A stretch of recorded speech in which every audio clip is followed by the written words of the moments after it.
ನೀವು ಅದನ್ನು ಸಂಪೂರ್ಣ ಭರವಸೆ ಕೊಟ್ಟು ಹೋದ್ರೆ ಮಾತ್ರ ನಾವು ಈ ಹೋರಾಟದಲ್ಲಿ ಇವತ್ತು ನಾಳೆ 2 ದಿನ ಮಾತ್ರ ರಮೇಶ್ವರ, ಇವತ್ತು ನಾಳೆ ಮಾತ್ರ. ಮತ್ತು 11ನೇ ತಾರೀಕು ನೀವು ಬೆಳಿಗ್ಗೆ ಆದರೂ ನಿಮ್ಗೆ ಯಾರಿಗೆ ಮತ್ತೆ ಅರಿತಕ್ಕಂಥದ್ದಲ್ಲ. 11ನೇ ತಾರೀಕು ಬೆಳಿಗ್ಗೆ 10 ಗಂಟೆಗೆ ಎಲ್ಲರೂ ಇಲ್ಲಿ ಇರಬೇಕು.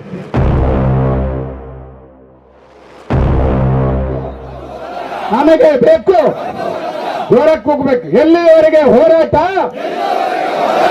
ಎಲ್ಲಿವರೆಗೆ ಹೋರಾಟ, ಯಾತಕ್ಕಾಗಿ ಹೋರಾಟ,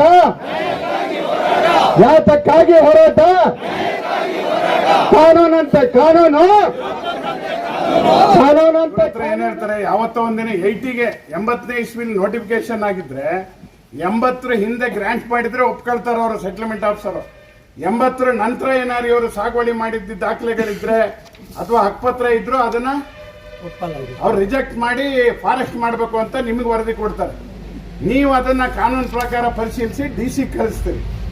ಅದಕ್ಕೆ ಈ ಎಲ್ಲ ಪ್ರೋಸೆಸ್ ಮಲೆನಾಡಿನ ಜನರ ಸಮಸ್ಯೆ ಬಗೆಹರಿಸಕ್ಕೆ ಮುಖ್ಯಮಂತ್ರಿನೇ ಅಶ್ಯೂರೆನ್ಸ್ ಕೊಟ್ಟು, ಉಪಮುಖ್ಯಮಂತ್ರಿ ಕೊಟ್ಟು, ಡಿಸ್ಟ್ರಿಕ್ಟ್ ಮಿನಿಸ್ಟರ್ ಪ್ರಯತ್ನ ಮಾಡಿ, ಆಮೇಲೆ ಈಗ MLAಗಳು ಇದ್ರ ಬಗ್ಗೆ ಎಲ್ಲ ಡಿಸ್ಕಷನ್ ಮಾಡಿ ಹಲವಾರು ಕೋರ್ಟ್ ಆರ್ಡರ್ಸ್ ಇದೆ, ಇವೆಲ್ಲ ಇಂಪ್ಲಿಮೆಂಟ್ ಮಾಡೋದಕ್ಕೆ ಕೆಲಸ ನಡೆಯೋತ್ತಿಗೆ ಈಗ ಇದು ಕೊಟ್ಟಿರೋದು ಗಾಯದ ಮೇಲೆ ಬರೆ ಎಳೆದಂಗಾಗಿದೆ ಇಲ್ಲಿದ್ದವರಿಗೆ. ಇದು ಒಂದು ಊರಿನ ಸಮಸ್ಯೆ ಅಲ್ಲ, ಈ ಊರಲ್ಲಿ ಪೂರ್ತಿ ಸಮಸ್ಯೆನೇ. ಈಗ ನಮ್ಮ ಜಿಲ್ಲೆಯಲ್ಲಿ 6 ಡ್ಯಾಮ್ ಕಟ್ಟಕ್ಕೆ ಜನ ಕೃಷಿಗೂ ನೀರಾವರಿಗೂ ಡ್ಯಾಮ್ ಕಟ್ಕೊಟ್ರು. ಇಡೀ ರಾಜ್ಯಕ್ಕೆ ವಿದ್ಯುತ್ ಕೊಡಕ್ಕೂ ಭೂಮಿ ಬಿಟ್ಕೊಟ್ರು. ಹಂಗಾರೆ ಭೂಮಿ ಬಿಟ್ಕೊಟ್ಟಿದ್ದೆ ತಪ್ಪಾಯ್ತಲ್ಲ, ದೇಶದ್ರೋಹ ಆಗ್ಬಿಡ್ತೀವಿ ನಾವು ಭೂಮಿ ಬಿಟ್ಕೊಟ್ಟಿದ್ ರೈತರು. ಆ ತರ ಪನಿಷ್ಮೆಂಟ್ ತಿಳಿತಾ ಇದೆ. ನಗರ ಹೋಬಳಿಲಿ 5 ಡ್ಯಾಮ್, ಮತ್ತೆ ಅದ್ ಬೇರೆ ಅಂಬಳಿಗೊಳ್ಳ, ತುಂಗ, ಭದ್ರಾ, ಅವು ಬೇರೆ. ಕೋಟಿ ಮತ್ತೆ ಜಲ್ ಜೀವನಕ್ಕೆ ತಗೊಂಡು ಹೋಗ್ತಾ ಇದಾರೆ. ಮತ್ತೆ ಅದಕ್ಕೂ ಅವಕಾಶ ಕೊಟ್ಟಿದ್ದೀವಿ, ಹೀಗೆಲ್ಲ ಇದೆ ಸರ್. ಅದಕ್ಕೆ ನಿಮ್ಮ ಹತ್ರ ಯಾಕಂದ್ರೆ ಸರ್ಕಾರದ ಪ್ರತಿನಿಧಿಯಾಗಿ, ಅರಣ್ಯ ಇಲಾಖೆ ಪ್ರತಿನಿಧಿಯಾಗಿ ರೇಂಜ್ ಇರೋದು.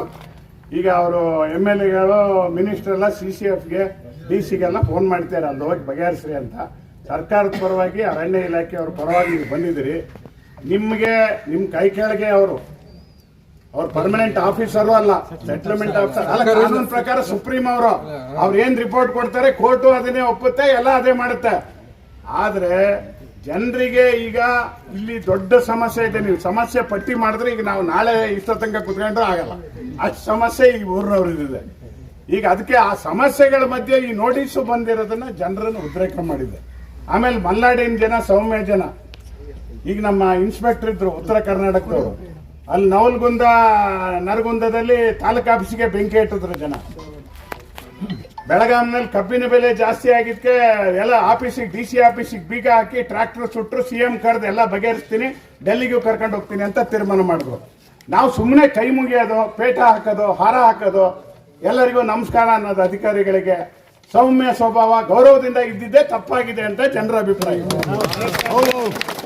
ನಾವು ಆಫೀಸಿಗೆ ಬೀಗ ಹಾಕ್ಬೇಕು, ರಸ್ತೆ ತಡೆ ಮಾಡಬೇಕು, ಟೈರ್ ಸುಡಬೇಕು, ಇಂಥದೆಲ್ಲ ಮಾಡೋದಕ್ಕೆ ನಮಗೆ ಕರ್ನಾಟಕ ಸರ್ಕಾರನೇ ಆಹ್ವಾನ ಕೊಡ್ತಾ ಇದೆ, ಇನ್ವಿಟೇಷನ್ ಕೊಟ್ಟಿದೆ. ಈಗ ನೀವು ಗಲಾಟೆ ಮಾಡ್ರಿ, ಅದಕ್ಕೆ ಕೊಟ್ಟ ನೋಟಿಸ್ ವಾಪಸ್ ತಗೊಳ್ಬೇಕು. ಅದಕ್ಕೋಸ್ಕರ ಗಲಾಟೆ ಬಗ್ಗೆ ನಮ್ಗೆ ನಂಬಿಕೆ ಇಲ್ಲ. ಪಾಪ ನಿಮ್ ಲಿಮಿಟೇಷನ್ ಇರುತ್ತೆ. DFO ಅಂದ್ರೆ ರೇಂಜರು, ACF ಮೇಲ್ನವ್ರು ನೀವು.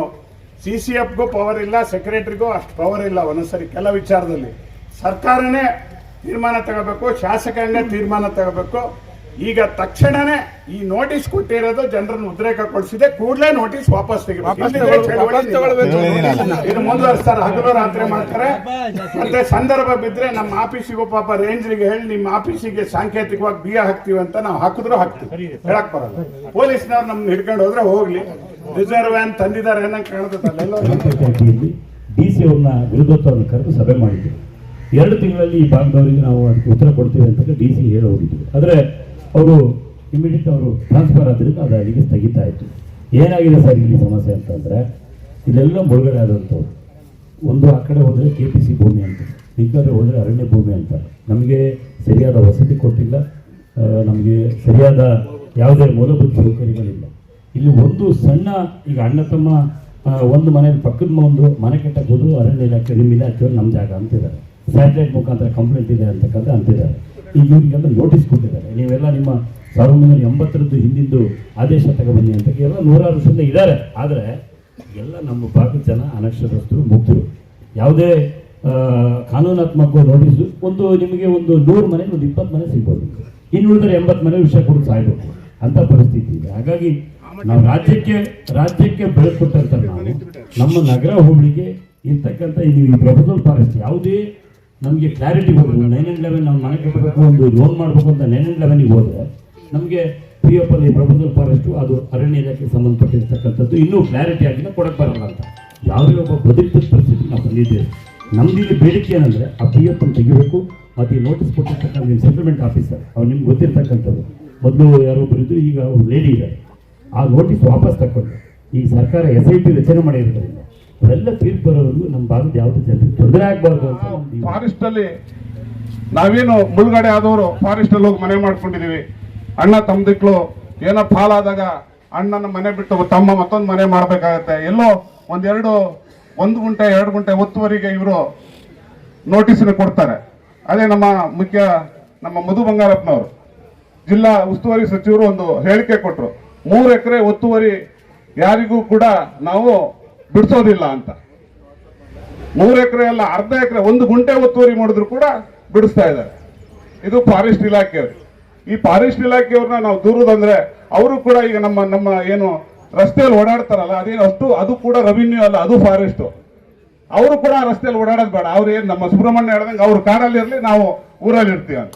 ಹಾಗಾಗಿ ಏನು ನಾವು ಫಾರೆಸ್ಟ್ ಇಲಾಖೆಯವ್ರನ್ನ ದೂರೋದಲ್ಲ, ನಮ್ಮ ಜನಪ್ರತಿನಿಧಿಗಳನ್ನ. ಯಾಕಂದ್ರೆ ಇಲ್ಲಿವರೆಗೆ ಬಂದಂತ ಯಾವುದೇ ಸರ್ಕಾರ ಇರ್ಬೋದು, ಕಾಂಗ್ರೆಸ್ ಇರ್ಬೋದು, JDS ಇರ್ಬೋದು, ಮತ್ತೆ BJP ಇರ್ಬೋದು, ಜನಪ್ರತಿನಿಧಿಗಳಿಗೆ ಒಂದು ಕಾಳಜಿ ಇರಬೇಕು.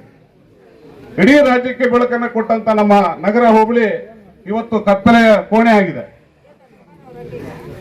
DV ಚಂದ್ರೇಗೌಡರ ಕಾಲದಿಂದನೂ ಕೂಡ ಇಲ್ಲಿ ಶರಾವತಿ ಮುಳುಗಡೆಯವರಿಗೆ ಆಗಿರ್ಬೋದು ಅಥವಾ ವರಾಯಿ ಮುಳುಗಡೆಯವರಿಗೆ ಯಾವುದೇ ಒಳ್ಳೆ ರೀತಿಯ ಒಂದು ವ್ಯವಸ್ಥೆಯನ್ನ ಮಾಡಿಕೊಡ್ಲಿಕ್ಕೆ ಅವ್ರಿಗೆ ಆಗ್ಲಿಲ್ಲ. ಹಾಗಾಗಿ ಎಲ್ಲ ರೈತರು ಇನ್ನು ಹೆಚ್ಚಿನ ಸಂಖ್ಯೆಯಲ್ಲಿ ಭಾಗವಹಿಸಲಿ.